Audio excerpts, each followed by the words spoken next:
Our readers keep telling us that this is the best meatloaf they've made, and honestly, the same is true for us. Joanne's doing her happy dance again, and trust me, this was 100% unscripted. It was, and I do really love this meatloaf. We've got 8 ounces of mushrooms, which add incredible moisture and flavor, half a medium onion, a large shallot, a few garlic cloves, and half a bell pepper. You want these to disappear into the meatloaf, so finely chopping them is key.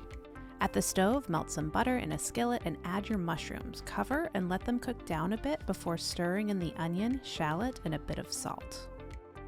Then when the onions are soft and smell sweet, add the garlic, bell pepper, and Cajun seasoning. Then cook for a few more minutes. Let the veggies cool for a bit, then put everything together. I'm adding crushed saltine crackers to a pound of ground beef, and then need a 1/4 cup of milk, an egg yolk, Dijon mustard, ketchup, and Worcestershire sauce. When the veggies have cooled, add them to the meat mixture and give everything a really good mix. Now form it into a loaf shape on a lined baking sheet and pop it in the fridge to firm up a bit. Okay, now for my favorite part, the meatloaf glaze. This really is the best glaze we've ever made. It's a simple blend of ketchup, Dijon mustard, maple syrup, and Worcestershire sauce.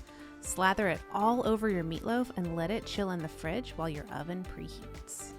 Once your oven is ready, bake the meatloaf until it's cooked in the center, then get ready to dig in and enjoy the most delicious meatloaf you've ever tasted.